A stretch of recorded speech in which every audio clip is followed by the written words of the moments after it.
સ્વાગત દર્શક મિત્રો, ફરી એકવાર આપનું સ્વાગત કરી રહ્યા છે વિશેષ રજૂઆતમાં. હું યશ ભટ્ટ આપની સાથે. ટેક્સ કેપિટલમાં આપનું સ્વાગત.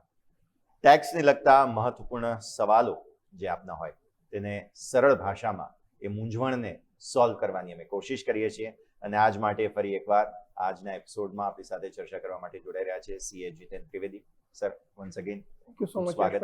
દર્શક મિત્રો, આપને જણાવીએ કે જીતેન સર જે છે તેઓ જેકે એસએસ એન્ડ એસોસિએટ્સના પાર્ટનર છે તથા તેઓ અમદાવાદ આઈસીઆઈ ચેપ્ટરના ડાયરેક્ટર અને ઇન્ટરનેશનલ સબ કમિટીના ચેરમેન છે. સર, વન્સ અગેન સ્વાગત. Thank you so much. આપણે હવે સિઝન જે છે તે સર અત્યારે ફિલહાલ ચાલી રહી છે ઇન્કમ ટેક્સ રિટર્ન. રાઈટ. એટલે અત્યારે એકદમ યોગ્ય સમય છે ઇન્કમ ટેક્સ રિટર્ન પર વાત કરવા માટે, જેને શોર્ટ ફોર્મ છે આઈટીઆર. હવે સર, પહેલા તો આ આઈટીઆર એટલે કે ઇન્કમ ટેક્સ રિટર્ન હોય શું અને શા માટે જરૂરી છે, ત્યાંથી શરૂઆત કરીએ.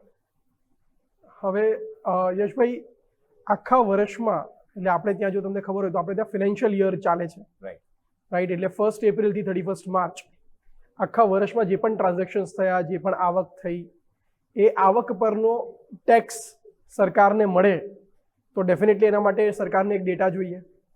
હવે દરેક ડેટા સરકાર તો ચેક ન કરી શકે, એટલે પહેલાં એક સેલ્ફ અસેસમેન્ટ મેથડ સરકારે રાખેલી છે કે ભાઈ દરેક યુ કેન સે ઇન્ડિવિજ્યુઅલ હોય કે એચયુએફ હોય કે પાર્ટનરશિપ ફર્મ હોય, કંપની હોય, ટ્રસ્ટ હોય, કોઓપરેટિવ સોસાયટી હોય, જે પણ અલગ અલગ એન્ટિટીઝ હોય એ પોતે પોતાનું એક સેલ્ફ અસેસ કરીને પોતાનું એક ઇન્કમ ટેક્સની સ્ટેટમેન્ટ સરકારને ફાઇલ કરે, જેને આપણે ઇન્કમ ટેક્સ રિટર્ન અથવા આઈટીઆર જેમ તમે કીધું એમ આપણે કહીએ. એટલે એની અંદર એ લોકો બતાવે કે ભાઈ અમારી આટલી આવકો છે અને અમારી ટોટલ ઇન્કમ આટલી થાય છે અને એના ઉપર આટલો ટેક્સ થાય છે અને એ ટેક્સ ડેફિનેટલી એ લોકો પે કરે. સો બેઝિકલી તમારો ક્વેશ્ચન કે સર આઈટીઆરની રિક્વાયરમેન્ટ કેમ? સો દેટ સરકારને એક ડેડલાઇન પ્રમાણે એક ડેટા મળે, ઇન્કમ ટેક્સની ઇન્કમ જે મળી રહી છે એ ઇન્કમના બેઝિસ ઉપર મળે.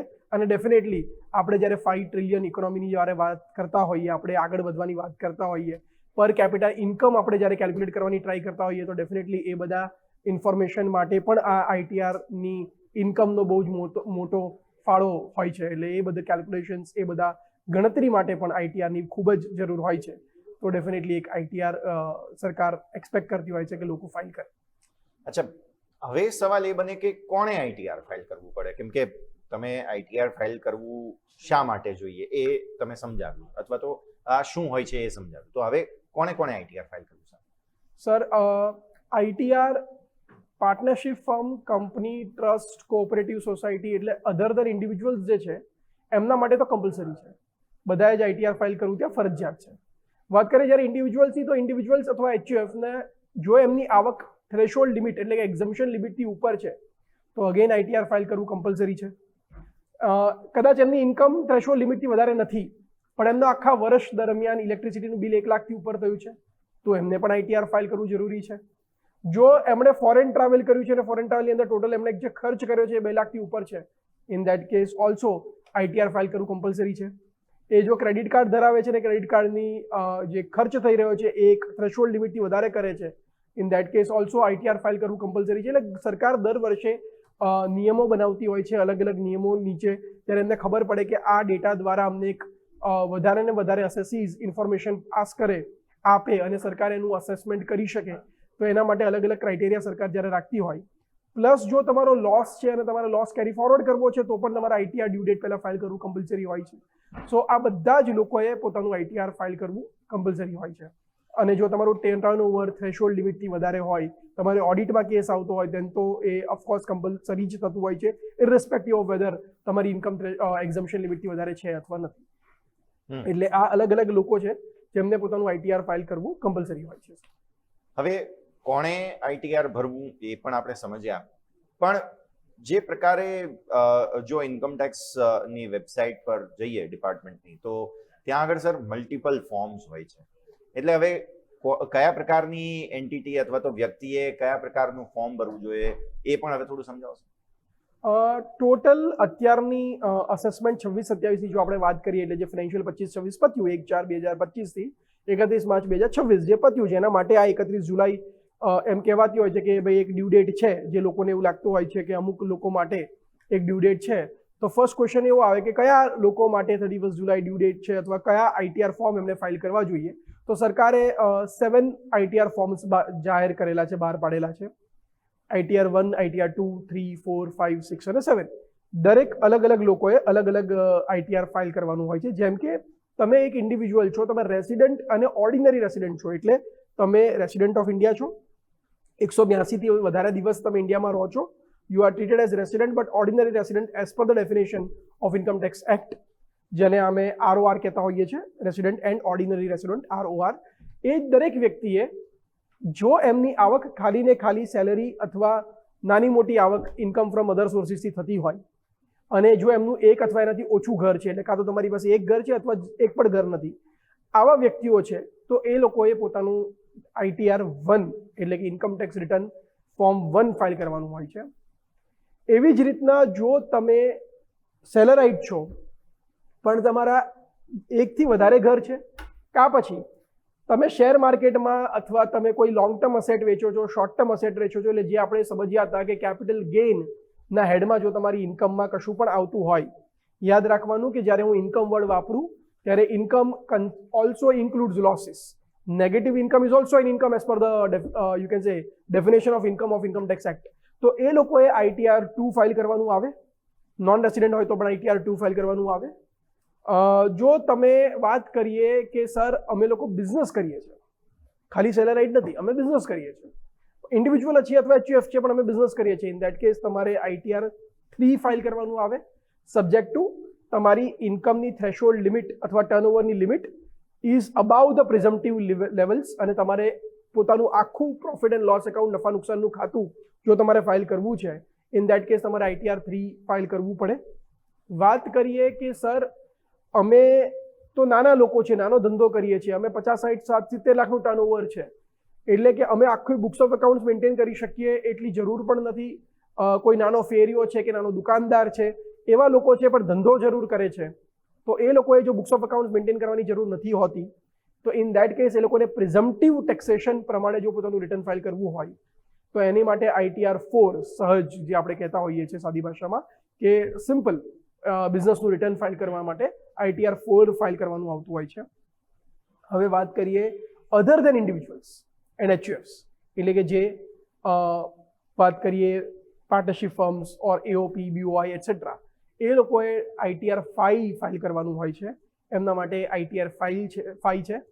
જો તમે કંપની છો તો તમારા માટે ITR 6 છે, એટલે જો તમે પાર્ટનરશિપ ફર્મ નથી, તમે કોઓપરેટિવ સોસાયટી નથી, BOI નથી, બોડી ઓફ ઇન્ડિવિજ્યુઅલ્સ નથી, પણ તમે એક એસોસિએશન પણ નથી, પણ તમે એક કંપની છો, પ્રાઇવેટ લિમિટેડ, પબ્લિક લિમિટેડ ઓર લિસ્ટેડ, કોઈ પણ જાતની જો તમારી કંપની છે તો ઇન દેટ કેસ ITR 6 તમને એપ્લિકેબલ થતું હોય છે.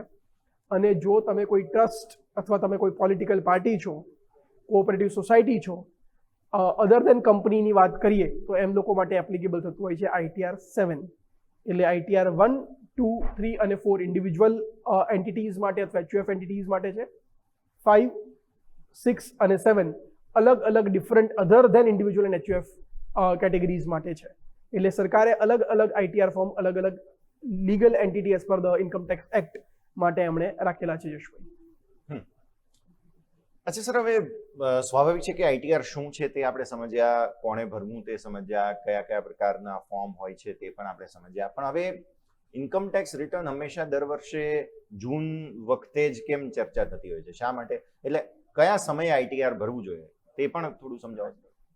યશભાઈ, હું ગયા વર્ષની વાત કરું 2025 સુધી, તો જે ઇન્કમ ટેક્સ એક્ટ 1961માં એવો ક્લોઝ હતો કે ભાઈ જો તમારું ઓડિટ થાય, તમે ઓડિટના ક્રાઇટેરિયામાં આવો છો, તો તમારું ઓડિટ રિપોર્ટ ફાઇલ કરવાની નોર્મલી તારીખ હોય છે 30 સપ્ટેમ્બર. 30 સપ્ટેમ્બર સુધીમાં તમારો ઇન્કમ ટેક્સ ઓડિટ રિપોર્ટ સરકારને મળી જવો જોઈએ, ટેક્સ ડિપાર્ટમેન્ટને મળી જવો જોઈએ. અથવા જો તમારું કંપની ઓડિટ થતું હોય, ઇન શોર્ટ કોઈ પણ એક્ટ નીચે પણ તમારું ઓડિટ થતું હોય, ટ્રસ્ટ હોય તો ટ્રસ્ટ એક્ટ નીચે થતું હોય, તો ઇન દેટ કેસ તમારી ઓડિટની આઈડિયલી ડ્યુ ડેટ હોતી હતી 30 સપ્ટેમ્બર, એટલે કે માર્ચ મહિના પતવાના 6 મહિના સુધીનો સમય મળતો હતો. તમારા બુક્સ ઓફ એકાઉન્ટ તમે CA પાસે જાઓ, એને વેરીફાઈ કરાવો, ચાર્ટર્ડ એકાઉન્ટન્ટ પાસે કઈ નાની મોટી એરર રહી ગયું એને સુધારી અને તમે પ્રોપર બુક્સ ઓફ એકાઉન્ટ તમારા ઓડિટ કરાયા પછી તમે ફાઇનાન્શિયલ સ્ટેટમેન્ટ ફાઇલ કરો. એના માટે એના 1 મહિના પછી એટલે કે 31 October is the due date for filing the income tax return for those case who are supposed to get their books of accounts audited. એટલે જેમનો કેસમાં ઓડિટ થવું કમ્પલસરી હોય તો ઓડિટ જ જો 30 સપ્ટેમ્બર સુધીમાં થતું હોય તો ડેફિનેટલી એના પછી આઈટીઆરની પ્રક્રિયા ચાલુ થતી હોય, બીકોઝ મારા બુક્સ ફાઇનલ થયા, સીએ સાઇન કર્યું, એના પછી જ હું મારું આઈટીઆર જ્યારે ફાઇલ કરતો હોઉં તો 1 મહિનો બીજો સરકારે આપ્યો હતો, એટલે કે 31 ઓક્ટોબર આપી હતી. પણ જો તમે ઓડિટ નથી ફોલ થતા ઓડિટ ક્રાઇટેરિયામાં, એટલે તમે એક સિમ્પલ સેલરાઇડ એમ્પ્લોય છો, તો ઇન ધેટ કેસ તમારી ડ્યુ ડેટ હોતી હતી 31 જુલાઈ. તમારું બિઝનેસ છે પણ તમારું બિઝનેસનું ટર્નઓવર ઓડિટના ક્રાઇટેરિયામાં નથી આવતું, ઇન ધેટ કેસ અગેન તમારી ડ્યુ ડેટ હોતી હતી 31 જુલાઈ. તમે બિઝનેસ નથી કરતા, સેલેરાઇડ નથી, તમે રિટાયર્ડ છો, પેન્શનર છો, અથવા પછી તમે એફડી બહુ મોટા 25-50 લાખ તમે એફડીમાં મૂક્યા છે અને એના માટે તમને વ્યાજની આવક આવી રહી છે અને એનાથી તમે તમારું ઘર ચલાવી રહ્યા છો, અથવા તમે શેર માર્કેટમાં કે મ્યુચ્યુઅલ ફંડમાં પોતાના પૈસા મૂકેલા છે અને એમાંથી જે પેસિવ ઇન્કમ તમે કમાઈ રહ્યા છો એનાથી તમે તમારું ઘર ચલાવો છો, અગેન તમારી ડ્યુ ડેટ હોતી હતી 31 જુલાઈ. બીકોઝ એ બધા કેસમાં તમારે ચાર્ટર્ડ એકાઉન્ટન્ટને કમ્પલસરી રોકવો જરૂરી નથી હોતો, એનો કોમ્પ્લિકેશન્સ ઓછા હોય છે, એટલે સરકાર કે 4 મહિનાનો સમય ઇનફ છે, એટલે 4 મહિનાનો સમય મળતો હતો, એટલે 31 જુલાઈની ડેડલાઇન હતી હતી. અને જો તમારા ઇન્ટરનેશનલ ટ્રાન્ઝેક્શન થતા હોય, તમારે તમારા ટીપી રિપોર્ટ એટલે ટ્રાન્સફર પ્રાઇઝિંગના રૂલ્સ એન્ડ રેગ્યુલેશન્સ એપ્લિકેબલ થતા હોય તો એની ઓડિટની ડ્યુ ડેટ હોતી હતી 30 નવેમ્બર. આઈડિયલી આ બધું મોટી કંપનીઝ કે જે ઇન્ટરનેશનલ ટ્રાન્ઝેક્શન કરતા હોય, લોકો કે જે ઓડિટના કેસમાં પણ આવતા હોય, એ લોકો માટે એપ્લિકેબલ થતું હતું. એના માટે ડ્યુ ડેટ હોતી હતી 31 ડિસેમ્બર. એટલે કે જો તમારે ઓડિટ એપ્લિકેબલ થાય છે, નોર્મલ સાદું ઓડિટ થાય છે 30 સપ્ટેમ્બર તો 31 ઓક્ટોબર, ટીપી ઓડિટ થાય છે તો 30 નવેમ્બર એની ડ્યુ ડેટ છે, એટલે તમારી રિટર્ન ફાઇલિંગની તારીખ 31 ડિસેમ્બર હોતી હતી. અને જો તમે ઓડિટના ક્રાઇટેરિયામાં ક્યાંય પણ ફિટ નથી થતા તો તમારી ડ્યુ ડેટ હોતી હતી 31 જુલાઈ. આ હતું 2024-25 ફાઇનાન્શિયલ યર, અસેસમેન્ટ યર 25-26 સુધીનો ડેડલાઇન્સ. પહેલી વાર આ વખત જ્યારે બજેટ આવ્યું ત્યારે સરકારે આ ડેડલાઇન્સને 3ના બદલે 4 પાર્ટમાં વહેંચણી કરી દીધી. એટલે પહેલા એવું કીધું કે જો તમે સેલેરાઇડ છો અથવા તમારી હાઉસ પ્રોપર્ટી છે, આઈએફઓએસ છે, પણ બિઝનેસ આવક નથી, એટલે જો તમારી કોઈ બિઝનેસ ઇન્કમ નથી, એટલે જે તમને મેં પહેલા ચર્ચા કરી યશભાઈ કે આઈટીઆર 1 અને 2માં જ તમે ફોલ કરો છો, બીકોઝ તમારી બિઝનેસ ઇન્કમ હોય તો તમે 3 અને 4માં ફોલ કરશો, અને તમે ઓડિટ વગેરે કરાવવાની જરૂર નથી, તો તમારી ડ્યુ ડેટ હજી પણ 31 જુલાઈ રહેશે. હાવેવર જો તમે બિઝનેસ કરો છો, તમારી ધંધાકીય આવક આવે છે, તો સરકાર કહે છે કંઈ વાંધો નહીં, અમે તમને 1 મહિનું વધુ આપશું, એટલે 31 જુલાઈના બદલે એ ડ્યુ ડેટ એક્સટેન્ડ થઈને થઈ ગઈ છે 31 ઓગસ્ટ. જો તમે ઓડિટ કરાવો છો તો ઓડિટની ડ્યુ ડેટ હજી પણ 30 સપ્ટેમ્બર છે અને એના આઈટીઆરની ડ્યુ ડેટ 31 ઓક્ટોબર છે. જો તમે ઓડિટ નથી કરાવતા, તમારે ટીપી ઓડિટ પણ કરાવવાનું હોય છે, એટલે ઓડિટની સાથે સાથે ટીપી ઓડિટ પણ કરાવવાનું આવે છે, તો 30th નવેમ્બર ટીપી ઓડિટની ડ્યુ ડેટ છે અને 31 December is the due date for filing the ITR. એટલે હવે આઈટીઆરની ડ્યુ ડેટ યશભાઈ 4 અલગ અલગ પાર્ટમાં ડિવાઈડ થઈ જાય છે. તમે ઓડિટ કેસમાં આવો છો તો કા 31 ઓક્ટોબર કા 31 ડિસેમ્બર, ઓડિટ કેસમાં નથી આવતા તો 31 જુલાઈ અથવા 31 ઓગસ્ટ. બિઝનેસ ઇન્કમ છે તો 31 ઓગસ્ટ, બિઝનેસ ઇન્કમ નથી, એના સિવાયની ખાલી આવકો છે તો 31 July. To be very clear, 31 August સુધી કોઈ ન ભર્યું હોય તો એમને પેનલ્ટી નહીં લાગે. હા, તો એમને કોઈ પેનલ્ટી નહીં લાગે. એના પછી તમે ડેફિનેટલી આઈટીઆર ફાઇલ કરો છો તો તમે કરી જરૂર શકો છો. આ વખત હજી બી એક અમેન્ડમેન્ટ આવ્યું હતું કે તમે 2 વર્ષ સુધી બિલેટેડ રિટર્ન્સ ફાઇલ કરી શકો છો. હાવેવર એની અંદર તમારે પેનલ્ટી ડેફિનેટલી પે કરવાની રહેશે, અને પેનલ્ટીની અમાઉન્ટ પણ જે આજથી 4-5 વર્ષ પહેલા બહુ નોમિનલ રહેતી હતી એ હવે બહુ વધી ગઈ છે. એટલે આ આપણે ડેવલપ્ડ કન્ટ્રીની જેમ થોડું પેનલ્ટીઝ ઉપર ફોકસ કરી રહ્યા છે કે ભાઈ જે બધા લોકો રૂલ્સ એન્ડ રેગ્યુલેશન્સને ઇઝીલી ફોલો કરતા થઈ જાય. એટલે ટૂંકમાં એવું કહેવાય કે આઈટીઆર ભરવામાં તારીખ પે તારીખ ન કરવી, સમય પર ભરી દો. રાઈટ, પેનલ્ટીથી બચવા માટે. તો આવો દર્શક મિત્રો, હવે એક બ્રેકનો પણ સમય થયો છે. બ્રેક લઈએ અને બ્રેક બાદ આપણે સમજીએ કે આઈટીઆર જે ભરવાની પ્રોસેસ છે એ પ્રોસેસ શું હોય છે, કઈ રીતે એ તમામ સ્ટેપ્સ જે છે તે ધ્યાન રાખવા. બ્રેક બાદ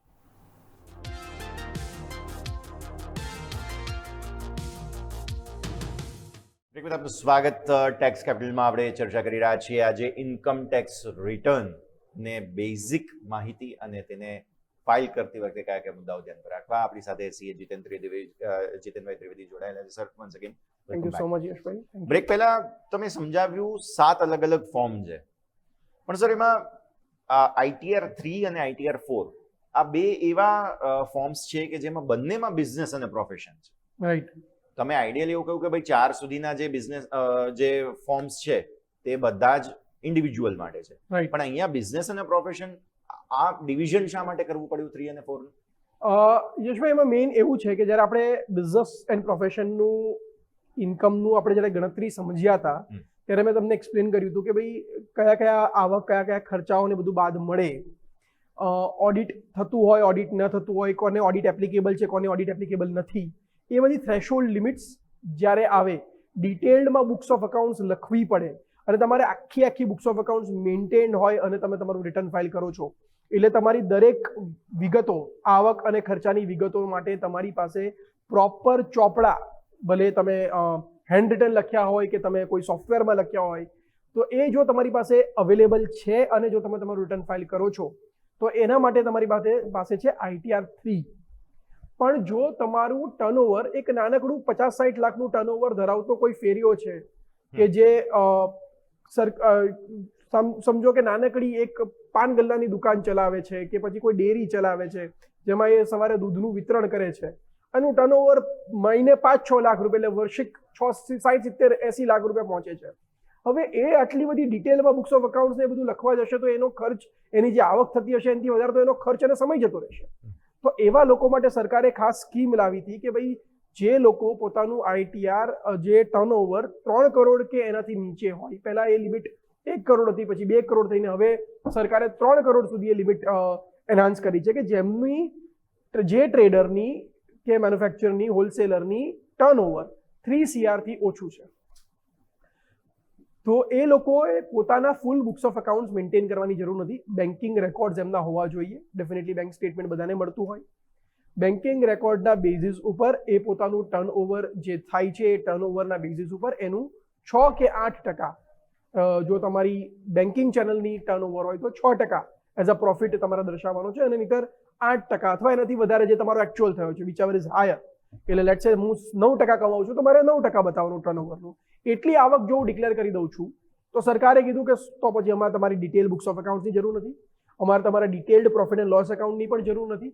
તમે ખાલી તમારું ટર્નઓવર લખો, કેટલું બેન્કિંગ ચેનલથી છે, કેટલું કેશથી છે, એનો કેટલો પ્રોફિટ તમને થયો છે એ તમે લખો. અને જો તમે દર્શાવી દો છો તો તમારે ખાલી ને ખાલી 4 જ ઇન્ફોર્મેશન સરકારને આપવાની છે કે તમારા ડેટર્સ કેટલા છે, એટલે તમારા લેણદાર કેટલા છે, દેવાદાર કેટલા છે, તમારું કેશ એન્ડ બેંકમાં બેલેન્સ કેટલું છે અને તમારો સ્ટોક ઇન હેન્ડ કેટલો છે. ખાલી આ 4 ઇન્ફોર્મેશન તમે સરકારને આપો અને તમારું return within half an hour file થઈ જશે.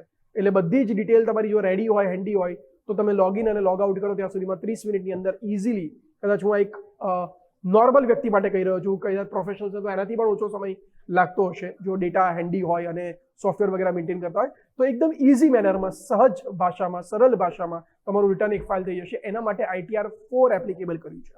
એટલે જો તમે detailed books of account maintain કરો છો તો ITR 3 છે. ઓડિટ તો definitely detailed books of account હોય તો જ આવે, એટલે ITR 3 આવે ઇન્ડિવિજ્યુઅલ અને HFના કેસમાં. પણ જો તમારું detailed books of account maintain નથી, પ્રિઝમ્પટિવ બેઝિસમાં તમે જાઓ છો, તમે પ્રોફિટથી વધારે બતાવી રહ્યા છો, તમે ખાલી સરકારને ટર્નઓવર અને એના બેઝ ઉપરનો તમારો પ્રોફિટ બતાવી રહ્યા છો, દર્શાવી રહ્યા છો, તો એના માટે ITR 4 એપ્લિકેબલ થઈ જશે. રાઈટ. તો આ એક ડિફરન્સ તો આપણે સમજી લીધું, પણ જેમ તમે શરૂઆતમાં કહ્યું કે એક હિસાબ કિતાબ રાખેલો હોય આવી બધી સ્થિતિ, તો શું આના માટે કોઈ એક ચેકલિસ્ટ, જેમ તમે કહ્યું કે ભાઈ 30 મિનિટમાં ITR ફાઇલ થઈ શકે, તો આના માટે શું કોઈ ચેકલિસ્ટ છે કે જે સાથે લઈને રાખવું જરૂરી છે? ચલો આપણે શરૂઆત પહેલા ઇન્ડિવિજ્યુઅલ સાથે કરીએ. સર યશભાઈ, જો ઇન્ડિવિજ્યુઅલની આપણે વાત કરીએ તો એ અમુક બેઝિક ડોક્યુમેન્ટ્સ હોય જે દર વર્ષે જરૂર પડતી હોય છે. જો એણે પોતાનું લોગિન ઓલરેડી ઇન્કમટેક્સમાં બનાવ્યું છે કે નથી બનાવ્યું, એટલે ફર્સ્ટ ટાઈમર હોય તો ડેફિનેટલી એનું ચેકલિસ્ટ થોડું અલગ હોય, અને જો ફર્સ્ટ ટાઈમર નથી એનું ચેકલિસ્ટ થોડું અલગ હોય. તો પહેલા આપણે ચર્ચા કરી રહ્યા કે ભાઈ હું ફોર એક્ઝામ્પલ પહેલી વખત પોતાનું રિટર્ન ફાઇલ કર્યો છે. આઈ એમ વેરી શ્યોર આપણે ઘણા બધા વ્યુઅર્સ એવા હશે કે જે પહેલી વખત નોકરીએ લાગ્યા હશે, કે પહેલી વખત ધંધો કરતા હશે, અથવા પહેલી વખત કોઈ આવક કમાઈ રહ્યા હશે આ વર્ષમાં, એટલે પોતાનું રિટર્ન ફાઇલ કરવા માંગી રહ્યા હશે. તો એમણે પોતાનું PAN card, Aadhaar card, bank account number, mobile number અને ઈમેલ ID, આટલી વસ્તુ એમણે હેન્ડી રાખવાની છે. બિકોઝ એમણે સૌથી પહેલાં ઇન્કમટેક્સ ઇન્ડિયાની જે વેબસાઇટ છે ગવર્મેન્ટની, એની ઉપર પોતાનું લોગિન ક્રિએટ કરવાનું છે. એમ ઓપ્શન હોય છે કે તમે લોગિન કરવા માંગો છો કે રજિસ્ટર કરવા માંગો છો. તો ડેફિનેટલી એમણે રજિસ્ટર કરી, જ્યારે રજિસ્ટર કરશે ત્યારે તમારો પાન નંબર માંગવામાં આવશે, નીચે તમારું ડેટ ઓફ બર્થ માંગવામાં આવશે, તો ડેફિનેટલી પાનની અંદર ડેટ ઓફ બર્થ મેન્શન્ડ હશે. અને પછી તમે તમારો એક પાસવર્ડ ક્રિએટ કરવા માટે તમારી એડ્રેસ, એટલે જે આધાર તમારું રેડી હશે તો ડેફિનેટલી એના ઉપરથી તમે એડ્રેસ નાખી શકશો, આધાર નંબર નાખી શકશો, અને તમારી ડિટેલ્સ માંગવામાં આવશે કે તમે શું વ્યવસાય કરી રહ્યા છો, કે જેના માટે તમે રિટર્ન ફાઇલ કરવા પાત્ર છો, કેમ તમે લોગિન કરવા માંગો છો, એ તમે એના આન્સર્સ આપી દેશો, જો બહુ સિમ્પલ હોય છે, તો વિધિન 5 મિનિટ્સ તમારું લોગિન ક્રિએટ થઈ જશે. તમને આધાર ઉપર એક OTP આવશે, જસ્ટ ટુ એન્શ્યોર કે પાન અને આધાર જો તમને ખબર હોય તો સરકાર હવે બધી જ વસ્તુઓ આધાર અને પાન જોડે લિંક કરવાનો પ્રયાસ કરી રહી છે. ઇવન તમારા બેંક અકાઉન્ટ હોય, તમારા મ્યુચ્યુઅલ ફંડ્સ હોય, તમારું ડીમેટ અકાઉન્ટ હોય, તો અલ્ટિમેટલી તમારા આધાર ઉપર એક OTP આવશે. તો જે તમારો મોબાઈલ નંબર આધાર સાથે લિંક હોય એની ઉપર OTP આવશે, એ તમે નાખશો એટલે તમે તમારું ઇઝી મેનરમાં પોતાનું એક લોગિન ક્રિએટ કરી શકશો. આ જે ડોક્યુમેન્ટ મેં તમને કીધા કે પાન, આધાર, બેંક અકાઉન્ટની ડિટેલ્સ, તમારું મોબાઈલ નંબર અને ઈમેલ ID, એ 5 વસ્તુઓ ફર્સ્ટ ટાઈમ વખતે તમને જરૂર હશે. એક વખત તમે સરકારને ડિટેલ આપી દીધી એટલે તમારા લોગિનમાં ડિટેલ સેવ થઈ ગઈ. એના પછી તમને એ ડિટેલ્સની ફરીવાર જરૂર નહીં પડે. ખાલી તમને તમારું ID, એટલે ID શું હશે? PAN number is your ID, અને તમે જે પાસવર્ડ પોતાનો બનાવ્યો હશે એ 2 વસ્તુની જરૂર પડશે. અને ફ્યુચરમાં રિટર્ન ફાઇલ કરતી વખતે આધારમાં OTP જનરેટ થશે, એટલે તમારા મોબાઈલ તમારો હેન્ડી હશે. તો આ 3 વસ્તુ બેઝિક ડિટેલ્સ રિક્વાયર્ડ છે. એના પછી કેસ ટુ કેસ બેઝિસ કે ભાઈ તમે સેલેરાઇડ છો, તમે HUF છો, તમે બિઝનેસ ઇન્કમ ધરાવો છો, તમે કેપિટલ ગેઇન ઇન્કમ ધરાવો છો, એના માટે ડિફરન્ટ ચેકલિસ્ટ આપણા હોઈ શકે. પણ એકદમ સિમ્પલ મેનરમાં તમારે પહેલા રજિસ્ટર કરતી વખતેનું જે ચેકલિસ્ટ છે એ ખાલી 5 આઇટમનું છે. એ છે તમારો પેન કાર્ડ, તમારું આધાર કાર્ડ, તમારો બેંક અકાઉન્ટ નંબરની એની ડિટેલ્સ, તમારો મોબાઈલ નંબર અને રજિસ્ટર્ડ મોબાઈલ નંબર વિથ આધાર, અને તમારો ઈમેલ ID. આ 5 વસ્તુ જો તમારી હેન્ડી હોય તો તમે ઇન્કમ ટેક્સ ઉપર ઇઝીલી પોતાનું લોગિન બનાવી શકો છો યશભાઈ. એટલે આ થયો ફર્સ્ટ ક્વેશ્ચનનો આન્સર કે રજિસ્ટર્ડ વાળો. યસ, એટલે પણ આ આપણે વાત કરી તે માત્ર ને માત્ર ઇન્ડિવિજ્યુઅલ કે જે સેલેરાઇડ હોય તેમને સરળ રીતે આ મેં વાત કરી આ 5 વસ્તુની કે તમારે પોતાનું રજિસ્ટ્રેશન ક્રિએટ કરવા માટેની. So, હવે જે તમારો ક્વેશ્ચન હતો કે સર જે ઓલરેડી રજિસ્ટર્ડ હોય કા એમને માટે કોઈ બેઝિક ચેકલિસ્ટ હોય, તો ડેફિનેટલી પહેલા તો તમારી ઇન્કમ કેટલા પ્રકારની છે.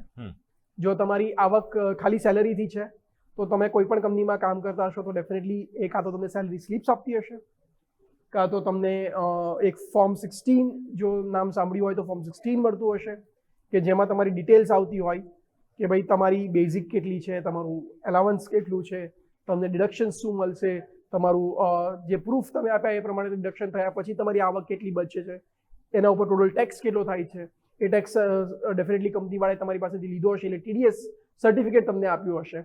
એટલે બેઝિકલી ફોર્મ 16 તમારી પાસે હશે જો તમે સેલેરાઇડ પર્સન છો તો. તમારી બેંકોની અંદર જો FDs હશે તો ઇન્ટરેસ્ટ સર્ટિફિકેટ્સ હશે અથવા સ્ટેટમેન્ટ હશે.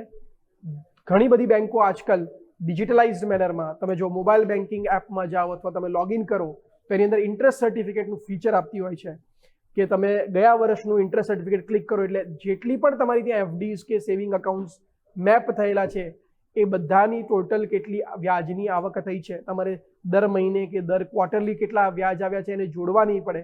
તમને ડાયરેક્ટલી એક કોન્સોલિડેટેડ સ્ટેટમેન્ટ મળી જશે કે ટોટલ તમારી આટલી બેંક ઇન્ટરેસ્ટની આવક થયેલી છે. સેમ વે તમે પોસ્ટમાં જો તમારું ખાતું હોય તો ડેફિનેટલી એની પાસબુક તમને હોવી જરૂરી છે. તમારું PPF અકાઉન્ટ હોય તો એનું સ્ટેટમેન્ટ તમારી પાસે હોવું જરૂરી છે. તમે જો કોઈ રેન્ટલ પ્રોપર્ટી આપી છે તો એનો કરાર અને સાથે તમે દર મહિને આપેલી એની રિસીટ્સ કે તમે દર મહિને કેટલા અમાઉન્ટ રૂપીઝ લઈ રહ્યા છો એ હોવી જરૂરી છે. જો તમે શેર માર્કેટની અંદર પોતાનું ઇન્વેસ્ટમેન્ટ કરેલું છે તો ડેફિનેટલી તમને ખબર હશે કે તમને લોંગ ટર્મ કેપિટલ ગેઇન અને શોર્ટ ટર્મ કેપિટલ ગેઇનનું એક પ્રોફિટ લોસ અને એમાં પણ એક ટેક્સ પ્રોફિટ એન્ડ લોસ, અને જો તમે ડેરિવેટિવ્સમાં ટ્રેડિંગ કરતા હોવ તો એનું ડેરિવેટિવનું પ્રોફિટ એન્ડ લોસનું પણ સ્ટેટમેન્ટ, કોમોડિટીનું અલગથી પ્રોફિટ એન્ડ લોસનું સ્ટેટમેન્ટ નીકળતું હોય છે. તમારા ડીમેટ અથવા જ્યાં તમારું અકાઉન્ટ છે એને તમે બ્રોકર અથવા સબ બ્રોકરને કોન્ટેક્ટ કરશો કે તમારી એપ હશે કે ઓનલાઈન હશે પ્લેટફોર્મ્સ ઝીરોદા જેવા પ્લેટફોર્મ્સમાં, તો ત્યાંથી તમને એ સ્ટેટમેન્ટ મળી જશે. એ સ્ટેટમેન્ટ તમારી પાસે હોવું જરૂરી છે. આના સિવાયની તમે કોઈ આવક છે એટલે તમે કોઈને પર્સનલી પૈસા આપ્યા છે તો એનું અગ્રીમેન્ટ અથવા એનું વ્યાજનું જે તમારી આવક હોય એની ડિટેલ્સ તમારી પાસે હોવી જરૂરી છે સામેવાળાના પાન નંબર સહિત. જો તમે કોઈને રેન્ટ આપી રહ્યા છો, તમે રેન્ટ ભાડાના ઘરમાં રહો છો અને તમે ઓલ્ડ રેજીમમાં રિટર્ન ફાઇલ કરો છો અને તમે એલાવન્સીસ વગેરેનું ડિડક્શન લેવા માંગો છો તો એની રિસીટ્સ તમારી હેન્ડી હોવી જરૂરી છે. તમે કોઈ ડોનેશન કર્યું છે, આપણે ટ્રસ્ટવાળા સેશનમાં સમજ્યા હતા કે 2000થી ઉપરનું ડોનેશન જે થતું હોય એ ડેફિનેટલી બેન્કિંગ ચેનલથી જ થતું હોય તો એની રિસીટ્સ, એનું ATGનો નંબર, એની ડિટેલ્સ, એનો પાન નંબર એ હોવું જરૂરી છે. તમે કોઈ કોઈ મોટી સરકાર પોલિટિકલ પાર્ટીમાં ડોનેશન કે કંઈ કર્યું હોય તો એની રિસીટ, એની ડિટેલ્સ, ડેબિટ થયા એ રેફરન્સ નંબરથી લઈને એનો પાન નંબર સહિત એ બધી જ વસ્તુઓની ડિટેલ્સ તમારા હાથમાં હેન્ડી હોવી જરૂરી છે. અને જો તમે બિઝનેસ ઇન્કમ ધરાવો છો તો હવે એનું ચેકલિસ્ટ ડિપેન્ડ કરશે કે તમે return books of accounts fully maintained કરો છો તો તમારી પાસે એ સોફ્ટવેર કે જે તમારું હેન્ડ રિટર્ન હશે એનું સરવૈયું કે એનું નફા નુકસાન ખાતું તમારી પાસે હશે જ, તો એ તમારા હાથમાં રાખવું પડશે. અને જો તમે બુક્સ ઓફ અકાઉન્ટ્સ પૂરું મેન્ટેન નથી કર્યા તો પ્રિઝમ્પટિવ બેઝિસમાં જઈ રહ્યા છો તો તમારું કેટલું ટર્નઓવર થયું છે, કાં તો તમારી પાસે જીએસટી નંબર હશે, જો તમે જીએસટી રજિસ્ટર્ડ છો 20 લાખ કે 40 લાખથી ઉપર તમારું ટર્નઓવર હશે તો જીએસટી રિટર્ન્સનો ડેટા અને એનું કેટલું ટર્નઓવર થયું છે એ ડેટા તમારે જરૂરી છે. અને એમાંથી કેટલું બેન્કિંગમાં આવ્યું એટલે બેંક સ્ટેટમેન્ટમાં આવ્યું ને બાકીનું ડેફિનેટલી કેશમાં આવ્યું, એનું એક હિસાબ, એનું એક સેગ્રિગેશન તમારી પાસે હોવું જોઈએ. અને જે 4 વિગતો મેં તમને કીધી કે લેણદાર પાસેથી કેટલા લેવાના છે, દેવાદારને કેટલા આપવાના છે, સ્ટોક ઇન હેન્ડ તમારી પાસે કેટલો છે અને કેશ અને બેંકમાં તમારી પાસે કેટલા બેલેન્સીસ અવેલેબલ છે એનો હિસાબ જો તમારી પાસે હશે તો આટલું બેઝિક ચેકલિસ્ટ જો તમારી પાસે હોય તો ઇનફ કહી શકીએ. અને પછી